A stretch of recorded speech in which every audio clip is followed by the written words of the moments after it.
Hai guys, welcome back to Roll Chess. Apa kabar sobat pencinta catur? Semoga kalian di sana sehat dan sukses selalu, pastinya saya selalu doakan. Video World Grand Prix tahun 2022 dimulai malam ini. Dari sekian banyak pecatur, jangan lupakan nama pecatur senior ini. Ya, dia adalah jagoan dan atau favorit saya yang pastinya akan memberikan kejutan di turnamen FIDE Grand Prix kali ini. Namanya adalah Alexei Sirov. Prestasi terbaiknya, dia pernah menjadi pecatur nomor 2 dunia tahun 94, tahun 90-an teman-teman. Dan dia pernah mengalahkan Vladimir Kramnik untuk menjadi penantang juara dunia saat itu, Garry Kasparov. Sayang, tidak pernah terjadi duel match antara Garry Kasparov dan Alexei Sirov teman-teman. Nah, ini adalah salah satu partai terbaik dari Alexei Sirov berhadapan dengan Fabiano Caruana di tahun 2011 di Biel International Chess Festival di Swiss. Alexei Sirov memegang buah putih, Fabiano Caruana memegang buah hitam.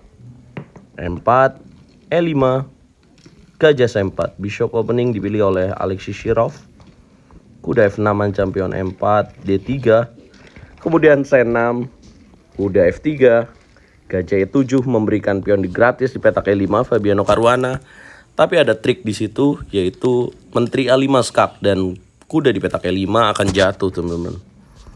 Jadi Alexei Sirov memilih rokade pendek dan barulah dijaga pion E5-nya dengan D6. Kuda B D2, rokade. Benteng E1 menyiapkan manuver kuda F1, kuda B D7 Caruana. A3. Ya, sama seperti Ruy Lopez atau Giocho Piano, pembukaan bishop opening, gajah terang milik putih adalah sebuah kekuatan untuk selalu dimiliki teman-teman bagi pemain putih. Makanya di sini A3 menyiapkan untuk memberikan ruang bagi gajah terang milik putih. H6, kuda F1, kuda H7, kuda G3 dimainkan Alexei Sirov. Kuda B6 ancam gajah, gajah B3, kuda G5 dimainkan oleh Fabiano Caruana. Ya, Alexei Sirov membiarkan hal itu dengan C3. Gajah G4 memberikan tekanan. Kemudian Alexei Sirov tetap memainkan D4 teman-teman. Ya, dia menilai bahwa ancaman pada F3 belum terlalu bahaya, sehingga menteri C8 dimainkan oleh Fabiano Caruana. Barulah Alexei Sirov memainkan menteri D3. Kuda F3 skak, pion G makan F3, kemudian gajah E6 mengadukan gajah terang. Alexei Sirov menjalankan D5.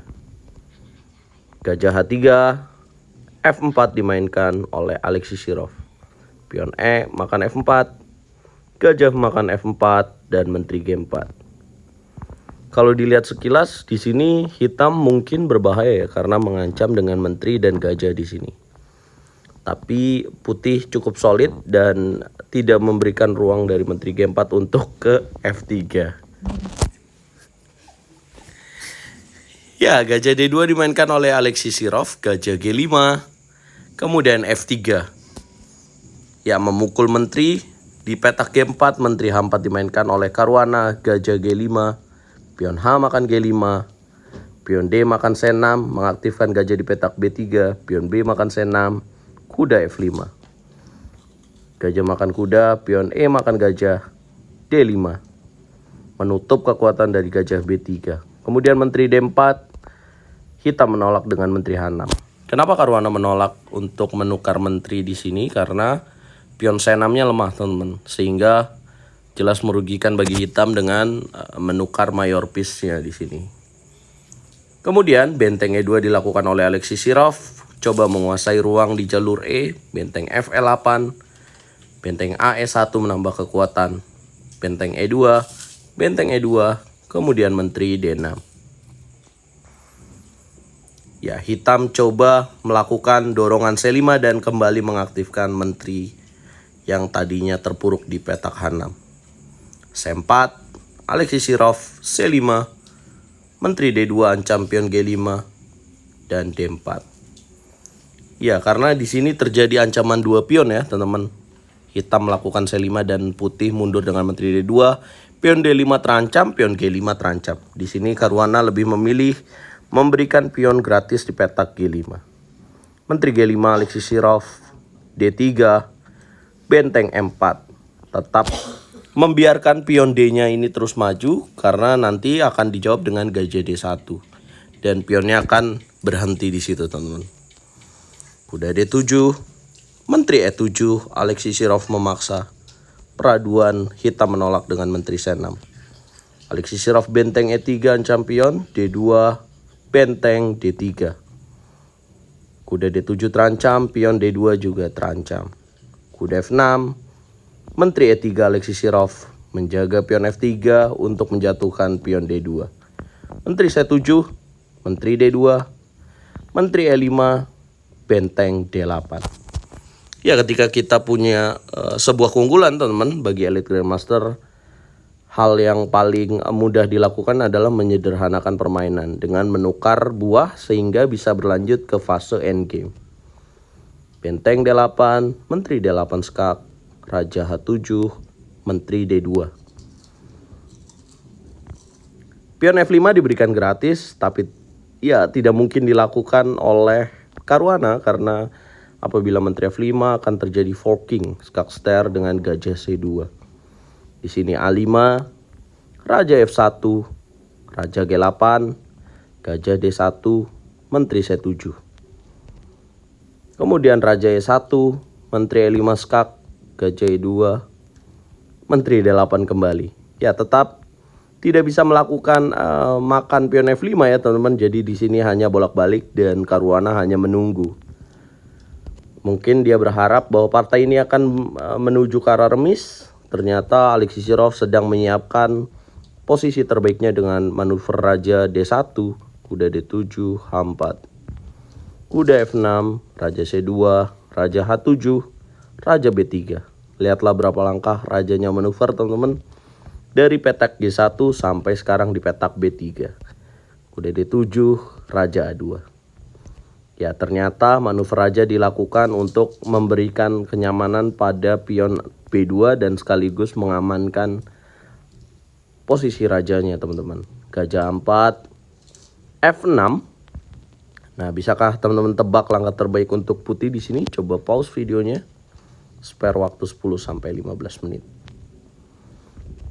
Ya, gajah E8 jelas dilakukan oleh Alexei Shirov karena dengan tujuan memberikan skak di petak G6. Kuda F4, menteri D7 memaksa, menteri A5, gajah F7, kuda E2, gajah G6 skak, raja H8, H5, kuda D4, raja ke B1 menghindari skak abadi di menteri B3 kemudian menteri D1. Nah, sekarang dengan raja B1 maka hitam menterinya tidak bisa meninggalkan back rank karena akan terjadi back rank checkmate, teman-teman. Nah, menteri G8 dilakukan oleh Caruana, teman-teman. Coba tebak lagi langkah apa yang tepat untuk putih lakukan dalam posisi ini. Ya, putih melakukan langkah paksaan dengan H6. Dimakan menteri E7, kuda F3, gajah F7. Menteri G1 skak, raja A2, kuda E5, menteri F8. Raja H7, tebak lagi langkah penutup kunci kemenangan dari Alexei Shirov melawan Fabiano Caruana yang saat itu sedang naik daun ya, teman-teman, tahun 2011 di Bill International Chess Festival. Ya, tepat sekali, gajah G6 menjadi langkah penutup kunci kemenangan dari Alexei Shirov. Ya, apabila hitam di sini melakukan kuda G6, makan gajah, maka putih akan menteri F7, raja H8, maka pion F makan G6 dan ancaman skakmat di petak H7 atau F8 tidak akan terhindarkan, teman-teman. Nah, inilah kemenangan dari Alexei Shirov pada turnamen Bill International Chess Festival. Semoga Alexei Shirov dapat menemukan performa terbaiknya di turnamen FIDE Grand Prix tahun 2022. Semoga dia juga bisa lolos ke turnamen kandidat yang menyisakan 2 slot untuk 2 pemain terakhir, teman-teman. Nah, kalau kalian dukung siapa di FIDE Grand Prix tahun 2022 ini? Apakah kalian juga mendukung Alexei Shirov, teman-teman? Coba komen. Kalau kalian suka video ini, jangan lupa like, share, subscribe, dan komen. Kalau kalian gak suka juga boleh dislike. Catur yes, Indonesia Jaya. Malam ini tidak ada nobar, besok baru saya akan nobar teman-teman. Terima kasih.